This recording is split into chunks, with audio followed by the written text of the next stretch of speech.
3, 2, 1. There we go. There we go. Tiens, so let's get there. Okay. Okay, so, hey guys, we're going to talk about thoracic spine mobility because that's an issue that is popping up, especially right now because at regionals, which is in next week actually, which is next week, there's a lot of one-arm overhead squats, so everybody is trying to sell the thoracic spine mobility right now. And as usual, there's a vast misunderstanding between what mobility is and what is flexibility. So flexibility is range of motion, right? It's passive. Is how far can a joint move in a passive way. Mobility is range of motion while maintaining torque, right? While maintaining the proper torque. So that's an active thing. Most of the stuff out there is just to tell you how to mobilize the joint. That actually is not mobility, that's just flexibility. They are talking about moving the spine in a passive way, right? So they're talking about increasing the range of motion. That is not the issue. The issue is an issue of mobility. It's that range of motion while maintaining torque. So in order to explain all this, I need to show you something about the thoracic spine. So first, you have to understand, whenever I talk about muscle, I never refer to them as in isolation. 200,000 years of evolution led us to work as a unit. There is no such thing as isolating one muscle versus the other for an efficient movement, right? So whenever I talk about the obliques, you have to understand I'm referring to an entire chain of muscles that work together. You have two chains. That's a little bit past the scope of these videos, but I'll make another one about this. You have two chains. You have the external torque chain and the internal torque chain, right? Those are two different ones, and muscles either work toward one or toward the other. So in the case of the internal torque chain, what we have is we have the external obliques right here, right? That he activates by pushing out, the low abs, and in that case, the thoracic spine.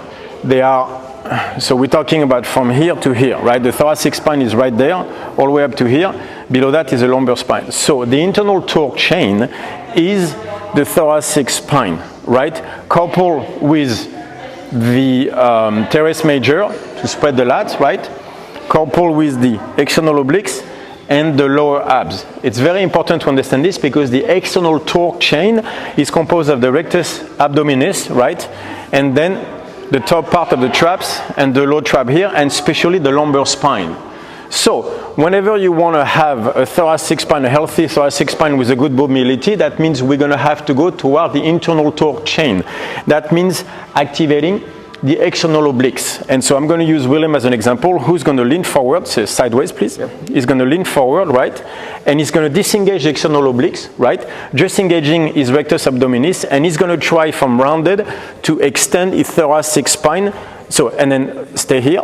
And then he's going to disengage this, and he's going to try to go back up. Go back up just with your thoracic spine. Go ahead. Try to go back up. And he's going to use, in order to move just here, he will have to engage his external obliques, right? So if he disengages the external obliques completely, so round, then go back up, and then try to go up, you're going to notice he's going to use this further. That's the lumbar spine. He has to use those muscles because he's going toward the external torque chain. He's using the rectus abdominis to go back up, and he's going to flex those muscles first. Go ahead.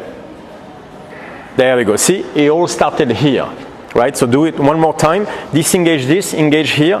Try to move that back up, go ahead, and he's flexing here first. The reason he's flexing here first is because he's staying with the external torque chain, he's not engaging his external obliques. So go ahead, let's go back to the position, he's going to round, and now he's going to engage his external obliques as hard as he can, and now he's going to try to extend his thoracic spine. And now he's able to move this, do it again, extend here as hard as you can, thoracic spine.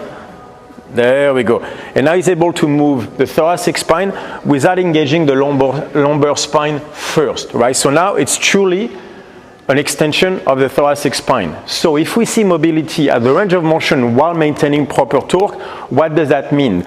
That means the thoracic spine mobility is an external oblique mobility. This is where it starts. If you cannot engage here, you will go toward the lumbar spine. You are not using your thoracic spine anymore.